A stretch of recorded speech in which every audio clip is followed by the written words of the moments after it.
नमस्कार, बहुत स्वागत है आप सभी का। आप देख रहे हैं सवाल तो बनता है। मैं हूं सौरभ शर्मा। आज हमारे मेहमान एक बड़े खास व्यक्ति हैं जिनकी लोकप्रियता, पॉपुलैरिटी किसी फिल्म स्टार से कम नहीं, बल्कि मैं तो कहूंगा बड़े बड़े फिल्म स्टार्स की इसी लोकप्रियता नहीं होती। और ये हम तब जाने बेहतर जब हम उनसे आज मिलने जा रहे हैं। दूसरा, ये जब बोलते हैं, इनके बोलने में कई बार कंट्रोवर्सी होती है, लेकिन इनका किसी के प्रति कोई दुराग्रह हो ऐसा नहीं लगता। अपनी बात कहने से ये हिचकते भी नहीं। लोकप्रियता का आलम यह है, सड़क पर निकल जाएं तो सड़क जाम हो जाती है।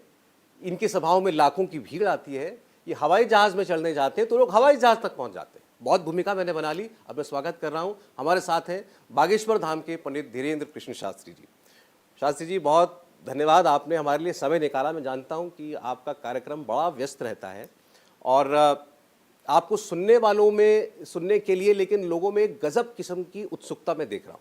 और मुझे अंदाज़ा नहीं था, ये तो मैं जानता था कि आपको देखने सुनने के लिए लोग जाते हैं, लाखों की संख्या में जाते हैं, लेकिन मैंने आज जो आपके लिए क्रेज़ देखा है, यकीनन ये कुछ गजब की बात है। ये पिछले कुछ महीनों में आपको लगता है कि एक अजब परिवर्तन आया है? भीड़ तो पहले भी आती थी आपकी सभाओं में। पहले सीमित था, अब असीमित हो गया।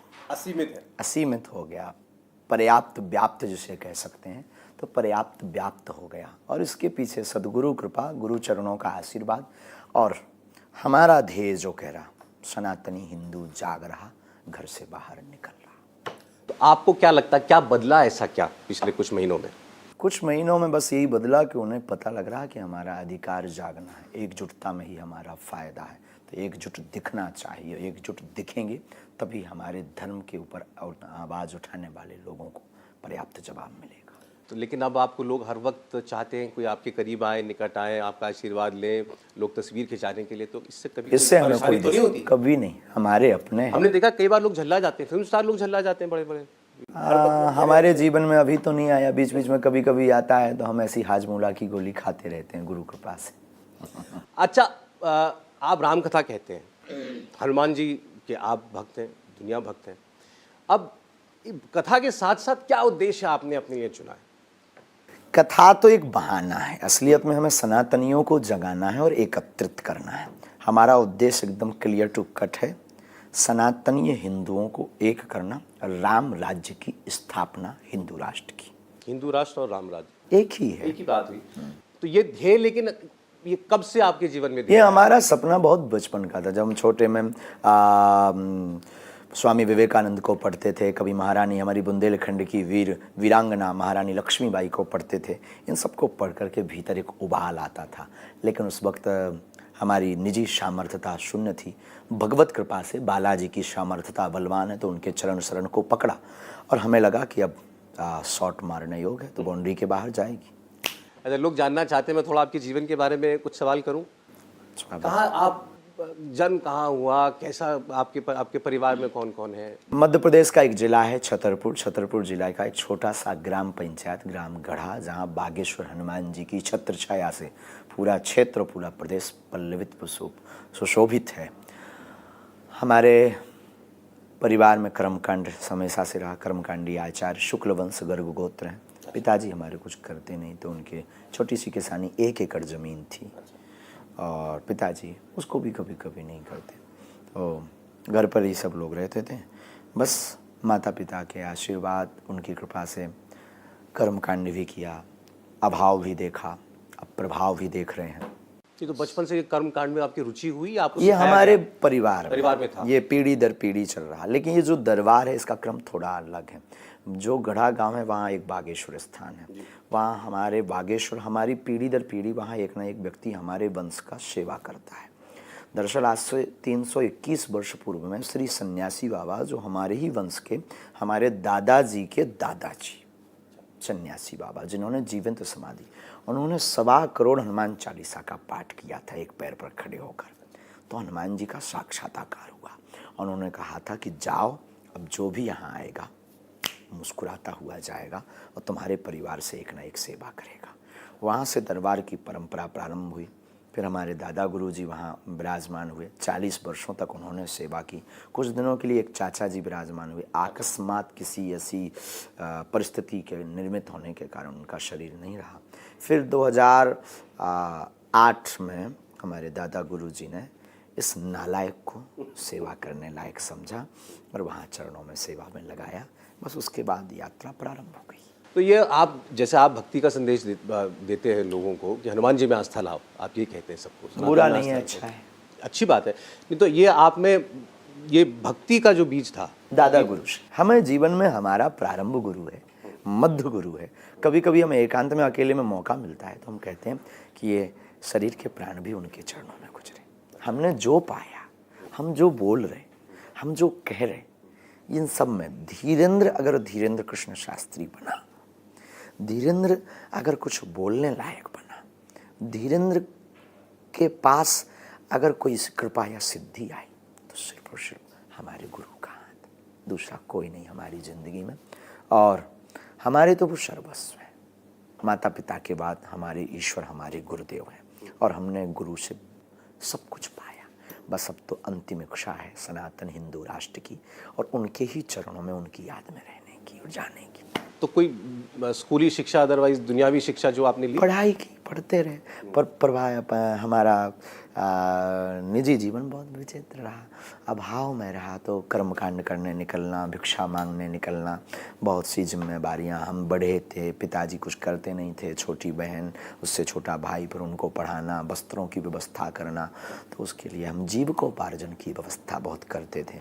तो स्कूल भी जाते थे। जीविकोपार्जन के लिए क्या करते थे? कर्मकांड, सत्यनारायण कथा वाँचना, रामायण की पूजन करवा देना, आपकी गाड़ी लिव गई तो आपके लिए मंगल पूजन कर देना, किसी का घर का गृह प्रवेश का मंगल पूजन कर देना। बस ये सब बागेश्वर धाम में आप? नहीं, हम घर पर रहकर ये करते थे। फिर धाम में जब दादा गुरु जी का 2010 में काशी वास हुआ, काशी में शरीर छूटा, और वो उसके पहले ही वो एक घटना घट चुकी थी हमारे जीवन में। बरसात का मौसम था और अभाव की ज़िंदगी थी, तो हम गुरु जी के पास गए कि उस वक्त गुरु जी हमारे साधु निर्मोही अखाड़ा से, तो घर परिवार से उन्हें मतलब नहीं। और बरसात के कारण एक छोटी छानी का छोटी झोपड़ी थी जहाँ पिताजी, हम, माँ, तीनों लोग थे। हमारी बहन और हमारा भाई पलंग के नीचे, बरसात की बूंद नीचे आ रही थी क्योंकि छानी टूटी थी, तो हम लोग नीचे छिपे हुए थे।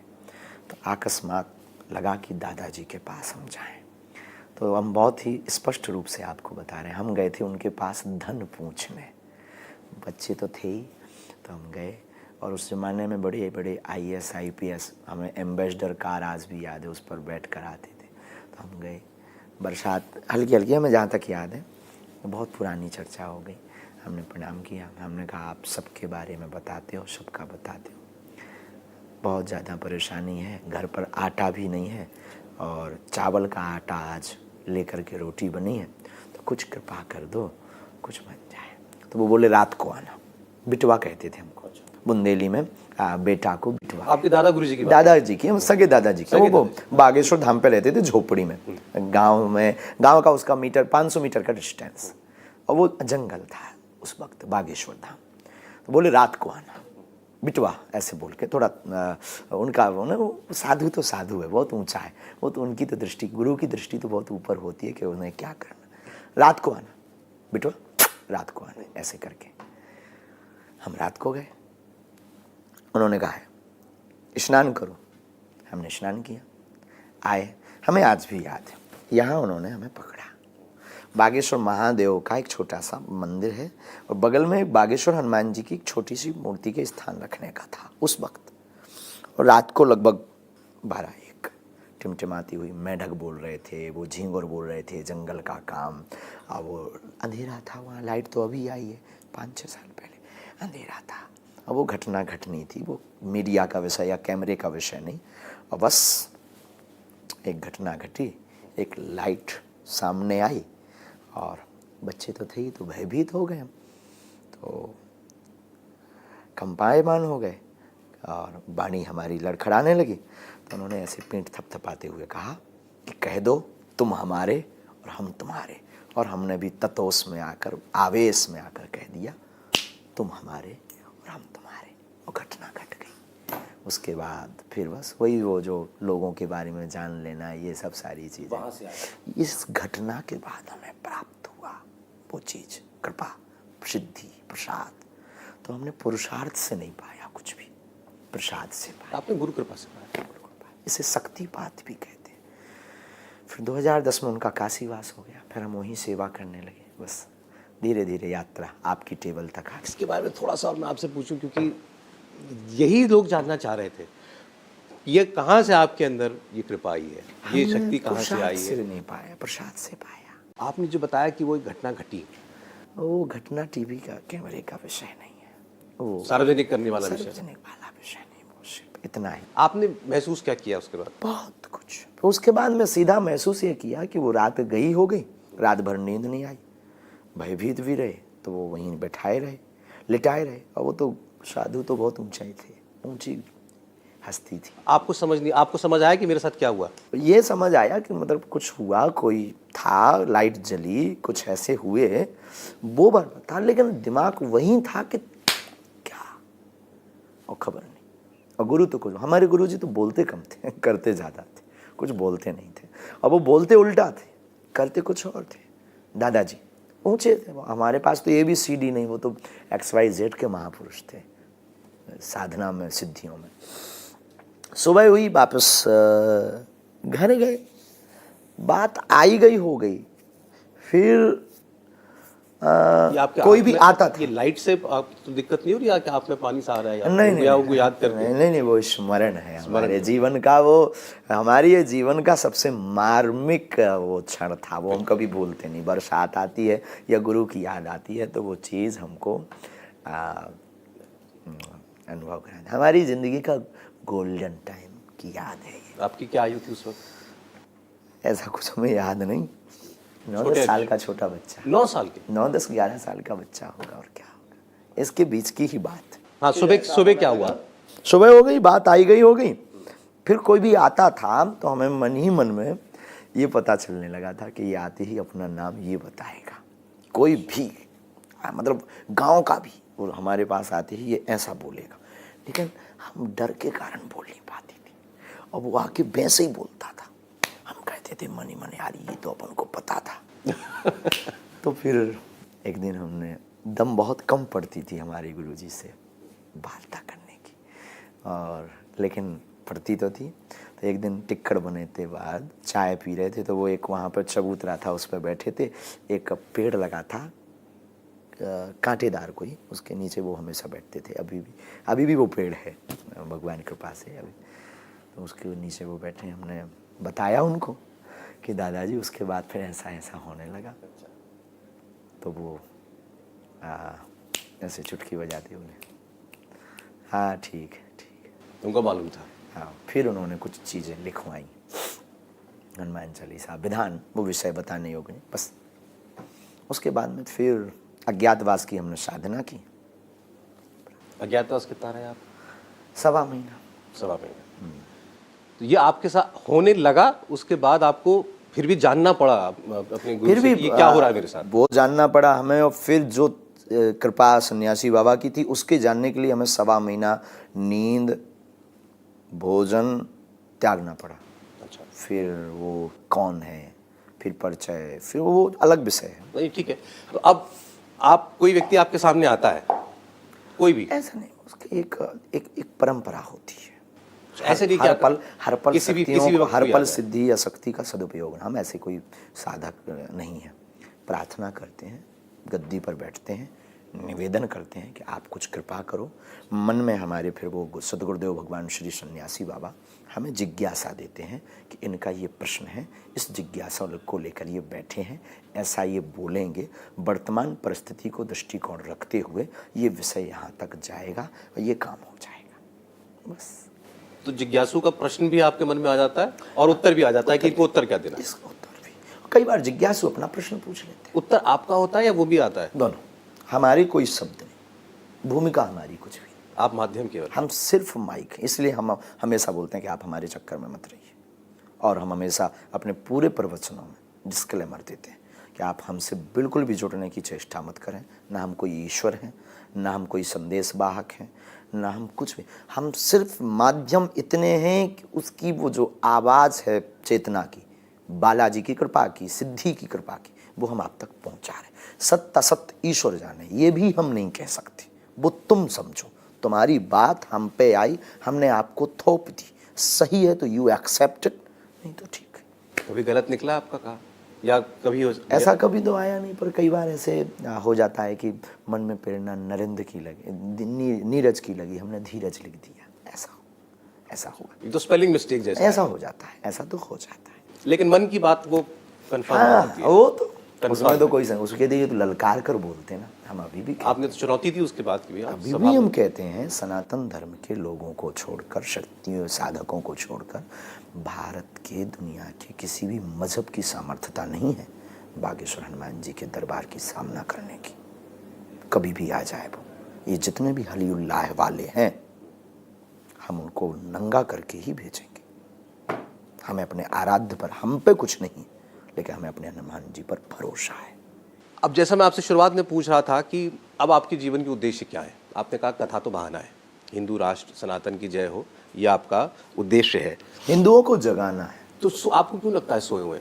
सोए नहीं होते तो रामचरितमानस की प्रतियां नहीं जलती, सोए नहीं होते तो राम की यात्रा पर पत्थर नहीं फिरते, सोए नहीं होते तो अभी हनुमान जयंती पर उपद्रव नहीं होते, सोए नहीं होते तो दुर्गा मूर्ति पूजा बंद नहीं होती, सोए नहीं होते तो पालघर के संतों की बर्बरता से हत्या नहीं होती, सोए नहीं होते तो साक्षी कांड नहीं होता, सोए नहीं होते तो साधु संतों को सॉफ्ट टारगेट नहीं बनाया जाता, सोए नहीं होते तो हिंदू बेटियों को सॉफ्ट टारगेट नहीं बनाया जाता, सोए नहीं होते तो मंदिरों की स्थिति नहीं होती, और अपने राम के लिए अपने ही राष्ट्र में इतने दिनों तक लड़ा नहीं जा सकता था। 80% में जब ये हाल है तो विचार कर लो कि 40 से जिस दिन नीचे आ गए क्या हाल होगा। इसलिए कुंभकर्ण के बाद कोई सोया है तो वो सनातनी हिंदू, और उसमें एक आप भी हैं। आपको लगता है मैं भी सोया हूँ? ठीक है, नहीं, लेकिन अभी आपने जितनी बातें कही इसमें से बहुत सी राजनीति के विषय हैं, कुछ आपराधिक घटनाएं हैं। आपराधिक घटनाएं हैं, राजनीतिक घटनाएं हैं, लेकिन हैं तो अपने राष्ट्र की और सनातनी हिंदुओं की। पालघर के संतों की राजनीतिक घटना नहीं है, ये अपराध, सरासर अपराध। और राम की यात्रा पर पत्थर राजनीतिक घटना नहीं है। रामचरितमानस की प्रतियां जलना राजनीति हो सकती, लेकिन उसके पीछे बहुत बड़ा षड्यंत्र भी है। रामचरितमानस पर विवाद उठाने वाले भी तो हिंदू ही थे। लेकिन वो हिंदू, हमें तो नहीं लगता है कि वो हिंदू है। उन हिंदुओं के पीछे कोई सॉफ्ट टारगेट और भी है, उस तह तक जाना पड़ेगा। आपने ये कहा कि भारत के लोग अभी नहीं जागे तो बहुत देर हो जाएगी। आपने ये भी कहा है कि बिल्कुल हो जाएगी। आने वाली 5 पीढ़ियां स्टेटों में, इसका 5 खामियाजा स्टेटों में भुगतेंगी। देर हो गई, 5 राज्यों में देर हो गई ऑलरेडी। 5 राज्यों में आप दुर्गा पूजा पर रोक है, दुर्गा पूजा पर दिक्कतें हो जाती, लाउड स्पीकर बंद करवाए जाते, यात्राएं नहीं निकलती। ये देर हो नहीं रही तो क्या हो रही? हम तो राष्ट्र के सनातन के लिए जी रहे, तो हमें दिख रहा, हमारा निजी कोई स्वार्थ नहीं। आई एम नॉट पॉलिटिशियन, हम कोई राजनेता नहीं, हमारी कोई पार्टी नहीं हो, हमें किसी भी पार्टी को सपोर्ट नहीं करना है, ये भी श्योर।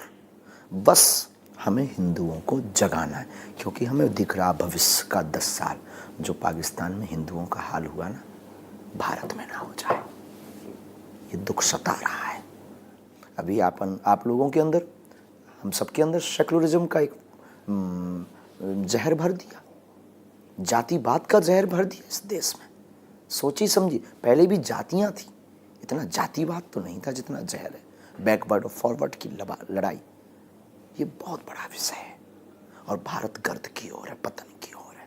हम समझ नहीं रहे, स्लो पॉइजन है, स्वीट पॉइजन। लेकिन अब हमें लग रहा है कि सनातनी जाग रहा। जितनी हमारी क्षमता है, हम ईश्वर नहीं है, हम भारत को नहीं सुधार सकते, हम अपने गांव तक को नहीं सुधार सकते। जातिवाद तो यकीनी तौर पर गलत है, लेकिन अगर सेक्युलरिज्म सही दिशा में है, सच्चा सेक्युलरिज्म है, तो उसको आप क्यों जहर बता रहे हैं, कहाँ क्यों पॉइजन सच्चा बता रहे हैं? सेकुलरिज्म है?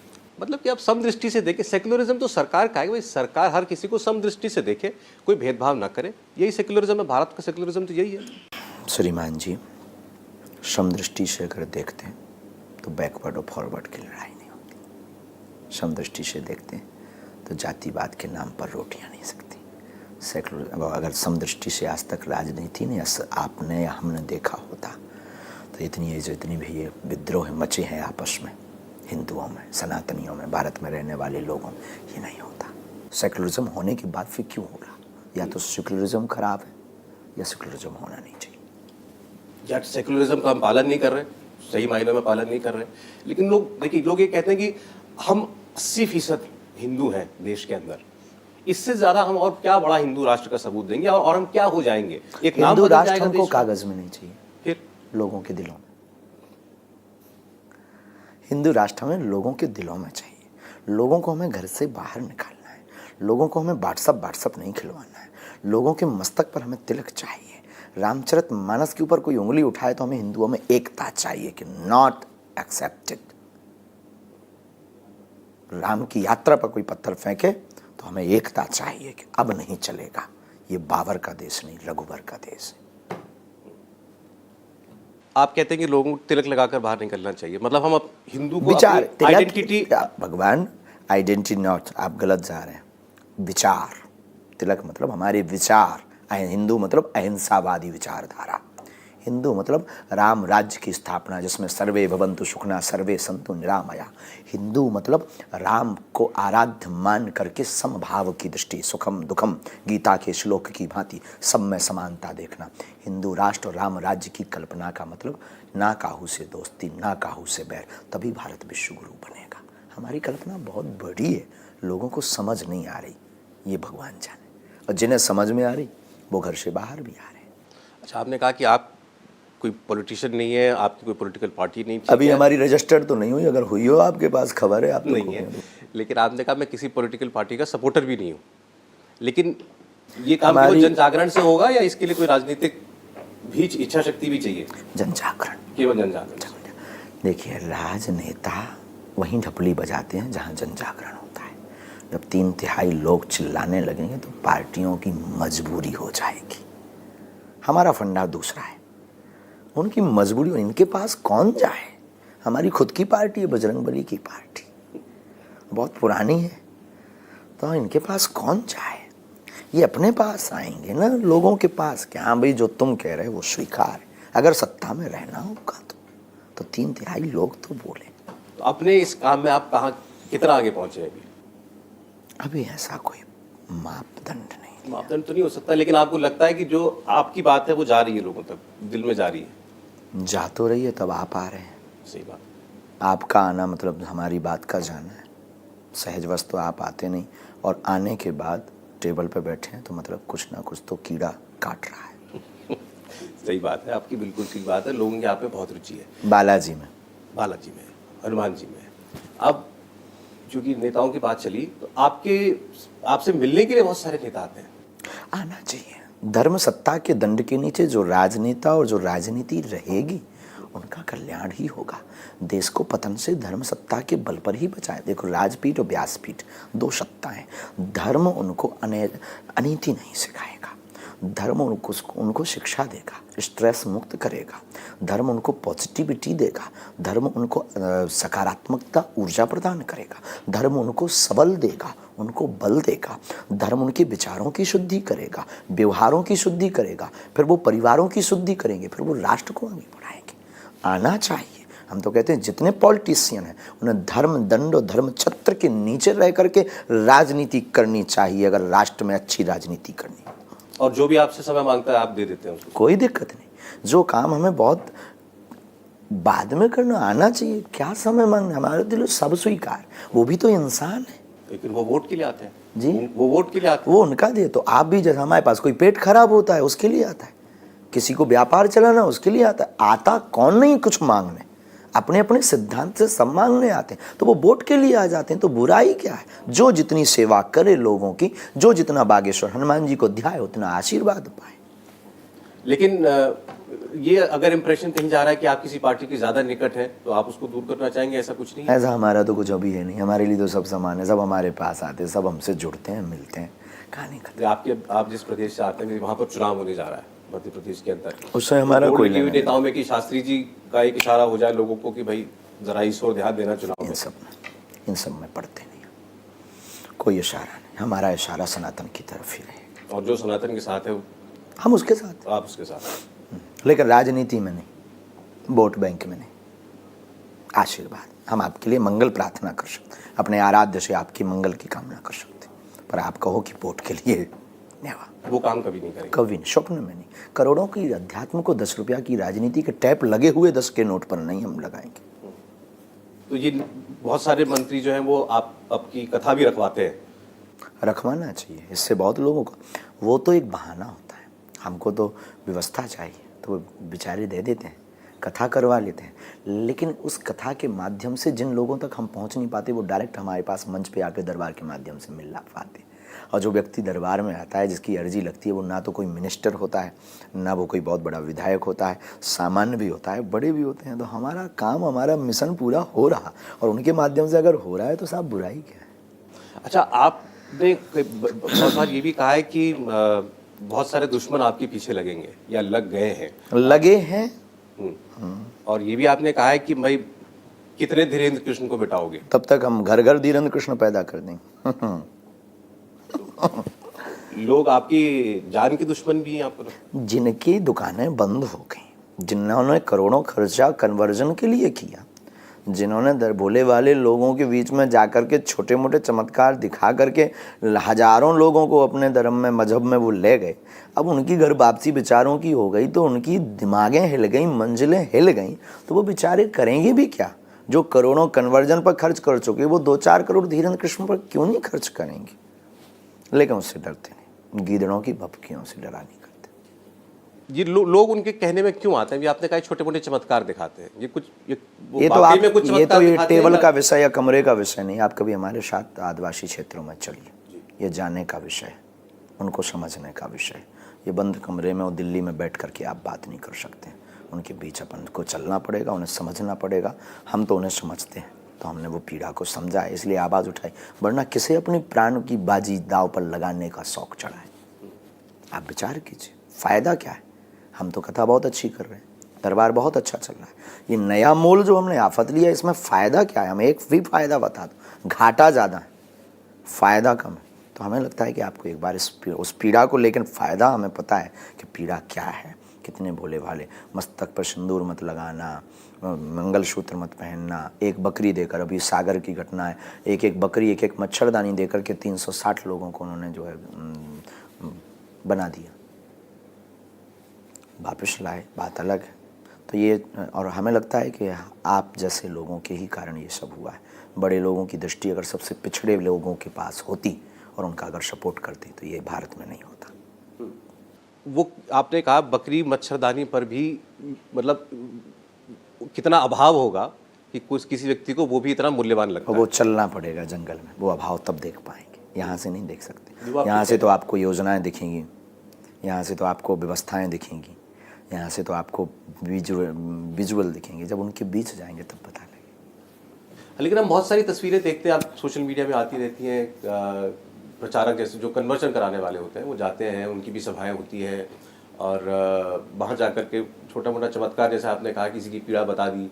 कई बार हम देखते हैं कोई लाचार है, वो अचानक से चलना शुरू कर देता है। ये सब होता क्या है? क्योंकि आप वहाँ काम करते हैं। उसको हमने समझा नहीं।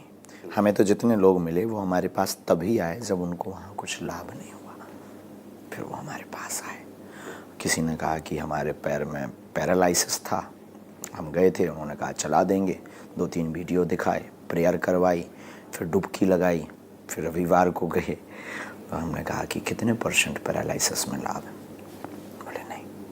तब हमने उन्हें दुआ और दवा दोनों की सलाह दी। हमने कहा देखो आपको हुआ है ब्लड क्लॉटिंग, एक तो हम तुम्हें सलाह बताते हैं। पहले तो पर्चा बना के उन्हें चमत्कार दिखाया, उनके दादा परदादा का नाम बताया, फिर पैरालाइसिस की डेट बताई कि इस तारीख को हुआ था इतने बजे। अरे गुरुजी, हमने कहा अब ठीक हो जाएगा। कैसे? डॉक्टरी सलाह लो, डॉक्टर बगल में बैठा है, ये मेडिसिन देगा, हम तुम्हें मंत्र चिकित्सा करेंगे। अब वो सच में 20-30% हो गया। अब वो पक्का हिंदू बन गया, वो उनको गाली ऊपर से बकता है। भरोसा भी दिया आपने और उपचार भी दिया दोनों। हम बहुत ही लॉजिकली लाइफ जीते हैं, बहुत ही। जितना मंत्र चिकित्सा में बल है उतना बोलते हैं, जितनी हमारी साधना बोलती है। और हम उस अध्यात्म के हैं जहाँ लाए सजीवनी लखन जियाए, जहाँ संजीवनी बूटी ला करके भगवान को भी मूर्छा खुलवा सकते हैं। तो हम इंसानों के लिए बूटी क्यों नहीं, दवा क्यों नहीं? आपने एक जगह जिक्र किया दिल्ली की अपनी कथा में, आप उदाहरण लेकर के कहते हैं कि हमारे जान पहचान का कोई था गांव में था, मुफ्तानंद बाबा। मुफ्तानंद। आप ये कहते हैं कि मुफ्त के रोग में मत पड़ो। ये तो हर जगह के लिए घातक है। मुफ्त में आपकी बाकी ये मुफ्तानंद किसी को दृष्टिकोण रख के नहीं बोला हमने, कथा का क्रम है, अक्सर बोलते हैं, पर हमको लगा ये रहा है कि आज मुफ्तानंद उठा लिया आप लोगों ने, और भी चीज़ें बोली वो नहीं उठाते, बस दुख लगने लगता उसको भी उठाना चाहिए कभी कभी। तो मुफ्तानंद हमारा किसी भी पार्टी की तरफ, किसी भी व्यक्ति की तरफ, कौन हमारा दुश्मन है और क्यों हम बोलेंगे, पर मुफ्त की कोई भी चीज हो, मुफ्त देने वाले पर दृष्टि रखनी चाहिए, ये संकेत तो हमने कथाक्रम में दिया है। दो कैरेक्टर आपने बताया ना, एक मुफ्तानंद, एक चंगीलाल। चंगीलाल हमारा एक काल्पनिक पात्र है। कई बार किसी व्यक्ति का नाम ले लो तो बुरा लग जाता, तो हमने एक चंगीलाल काल्पनिक पात्र बनाया है, उसके माध्यम से लोगों को हम समझाते हैं। जो संदेश देना है वो चंगीलाल के जरिए, चंगीलाल के जरिए आपने बताया कि ये 3 रुपए की बर्फ के चक्कर में 600 का कुर्ता फटा लेता है, 40 की बनियान और 40 की बनियान। तो क्या इसमें आप जो आप कहते हैं कि मुफ्त के फेर में मत पड़ो, हाँ। इससे ये मैं फिर इसको थोड़ा सा पॉलिटिक्स से जोड़ूंगा कि मतलब आजकल नेता ये कहते हैं कि भाई फलाने में के अकाउंट में पैसा डाल दो। हम राजनीति पर कोई बयान नहीं देते, हम इतना कह सकते हैं, भारत को भिक्षा की नहीं शिक्षा की आवश्यकता है। शिक्षा मुफ्त हो तो ठीक है। शिक्षा और स्वास्थ्य, भारत में 2 चीज़ मुफ्त चाहिए, और हम आपसे प्रार्थना करेंगे, ना हमें मकान चाहिए, ना गैस चाहिए, ना पानी चाहिए, ना सड़क चाहिए, आप हमारे बच्चों को शिक्षा और स्वास्थ्य दे दीजिए। भारत में उन्हें नौकरी नहीं मिलेगी, हमारे समाज, हमारे भारत का बच्चा विदेश में जाके नौकरी करेगा और यहाँ मकान बनाएगा और रोड डलवाएगा। और आज जो भी शिक्षा का मॉडल चल रहा है या जो भी पढ़ाया जाता है वो आपको लगता है ठीक है? बहुत ठीक नहीं है।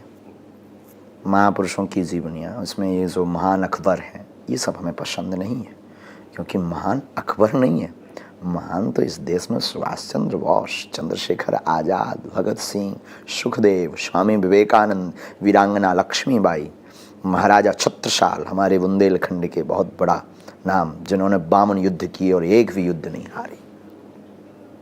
तो इनकी जीवनियाँ पढ़ाओ, तभी तो बच्चों में वो वीरता आएगी, वो शौर्यता आएगी, वो बच्चों में तेज आएगा, क्योंकि बच्चे कल्पना से भरे होते हैं। बचपन की कल्पना, आपने जो बचपन में छोटी छोटी कल्पनाएं की, वो आज भी आपके दिमाग से डिलीट नहीं होगी, बाकी सब डिलीट हो जाता है, लेकिन बचपन की स्मृतियाँ डिलीट नहीं होती। और जब बच्चों के दिमाग में स्वामी विवेकानंद का वो शिकागो का धर्म सम्मेलन, महारानी लक्ष्मीबाई की वो चर्चाएं भरेंगे, बालिकाओं को भरें, तो बच्चे शौर्य वीर बनेंगे, वीर पुरुष बनेंगे, बालिकाएं लक्ष्मीबाई जैसी धारेंगी और राष्ट्र का उत्थान होगा।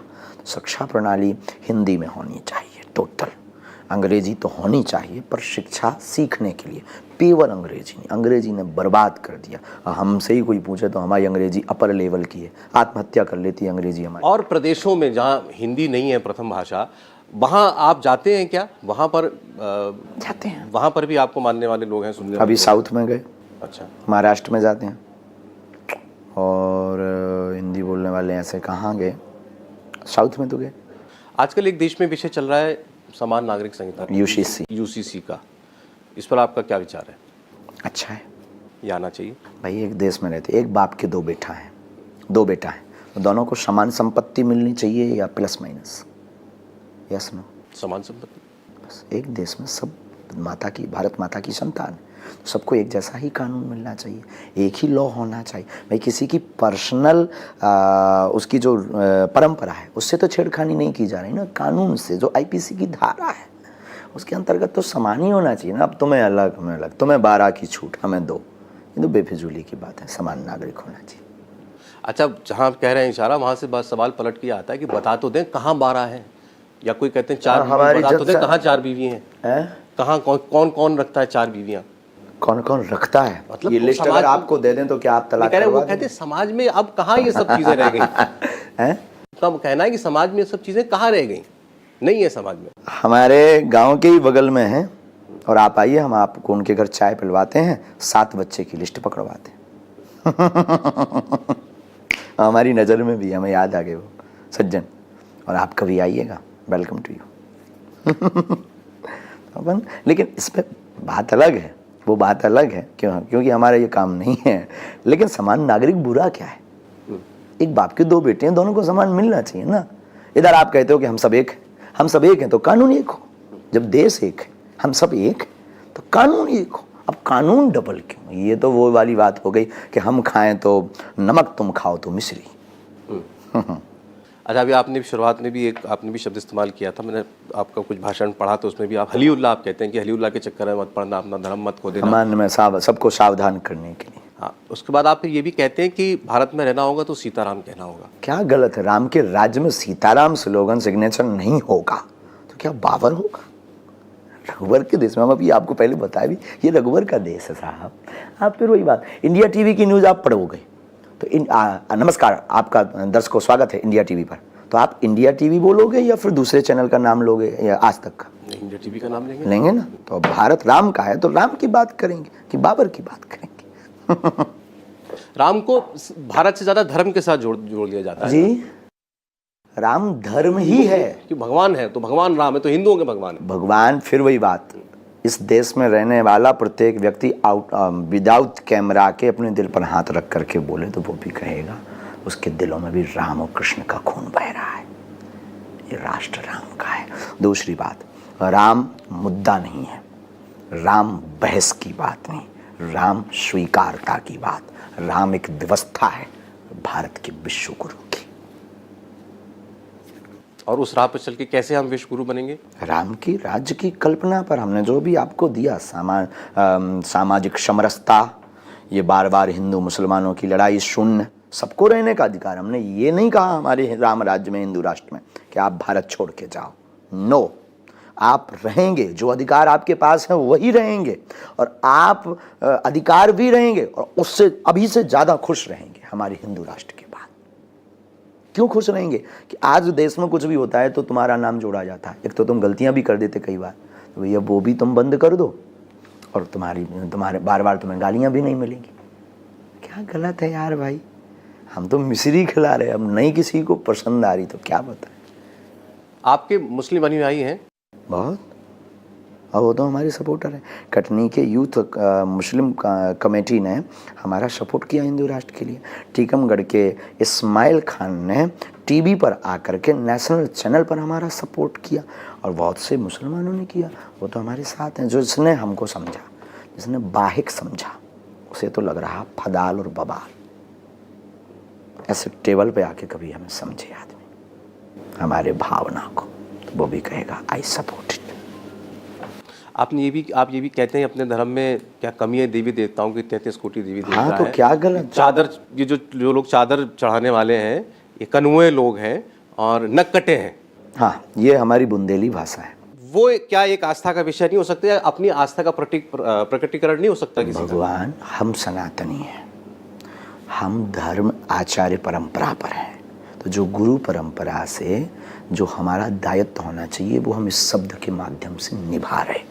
जैसे टीचर का कहना होता है कि भाई देखो अभी पढ़ लोगे तो आगे काम आएगा, और मैथ के सब्जेक्ट में बायोलॉजी मत घुसो वरना फेल हो जाओगे। यही हम अपने सनातनी हिंदुओं को समझाते हैं कि भाई तुम्हारे भगवान कम है क्या जो दूसरी जगह तुम भाग रहे? एक आध एक्स्ट्रा और बना लो, नहीं तो फेल हो जाओगे। तो उन्हें फेल होने से बचा रहे हो। बाप को बाप कहना कौन सी बुरी बात है? आप कैसी प्रश्न लेकर चले आए? लेकिन आप ये बात कह रहे हैं कि आप समझ रहे हैं कि कितनी तादाद में हिंदू जो है, कोई अजमेर जाता है, कोई निजामुद्दीन जाता है, कहाँ जाता है? उनकी निजी आस्था है, लाखों करोड़ों लोग हैं। निजी आस्था है, लेकिन हमारा निजी धर्म है समझाने का, दायित्व है आचार्य का।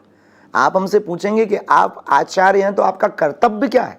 हम आपको बोलें कि आप न्यूज़ ना पढ़ो, सत्य ना पढ़ो, और जो हम आपको झूठ दे दे वो पढ़ो, तो क्या आप पढ़ोगे? Yes, no? नो। तो फिर हमारा दायित्व है सनातन के प्रति सबको जगाने का। हम अपना फर्ज नहीं निभाएंगे तो उस ईश्वर को क्या खाक मुंह दिखाएंगे?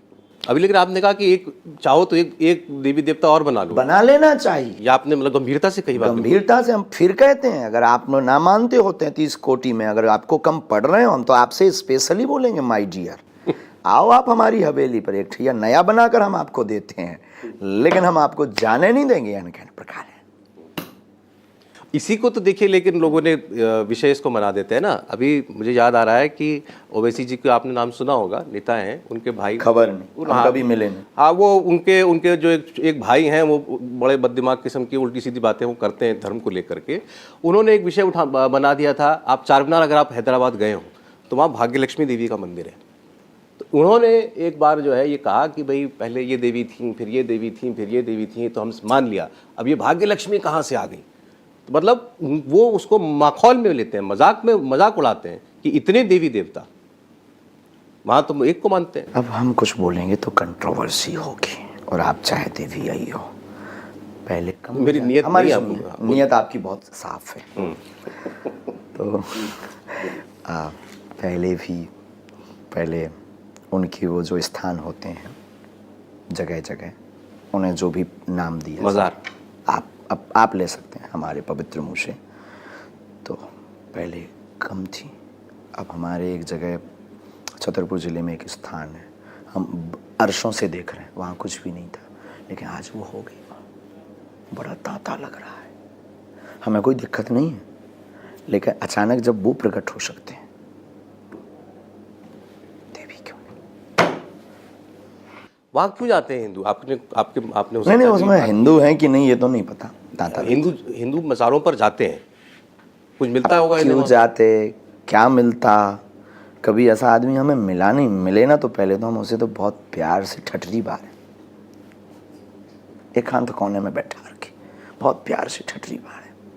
और ठठरी बार है और गठरी बार है, क्योंकि जो और देवता चित्त न धरी, हनुमत से सर्व सुख करे, जो शतबार पाठ कर कोई, छूट है बंदी महासुख होई। तुम्हारे हनुमान चालीसा में इतनी ताकत है कि सुख के बाप का नाम महासुख है, तुम वो पा सकते हो, फिर भी तुम्हें आन पड़ी, चले जाओ। क्या कह दो उन लोगों को? शास्त्री जी, हम तो पत्थर पूजते हैं, समंदर पूजते हैं, नदी पूजते हैं, पहाड़ पूजते हैं, पर्वत पूजते हैं, तो आस्था तो कहीं भी किसी की हो सकती है ना। नहीं हो सकती है, पर अपने बाप के बाप पर ही आस्था रहनी चाहिए यार। दूसरे के बाप को बाप बनाना कौन सी आस्था है? तो बेहुदा और बेतुकी बात है। आपको कभी नहीं लगा कि आपकी स्टेटमेंट्स से कोई नकारात्मकता जा सकती है? समाज, आपको लगता है कि ये सब समाज को एकत्रित करने वाली बातें? राम की बात से रावणों को तो खलबली मचती है, तो उन्हें बरनौल खरीद लेना चाहिए। लेकिन आप कहते रहेंगे बेझिझक।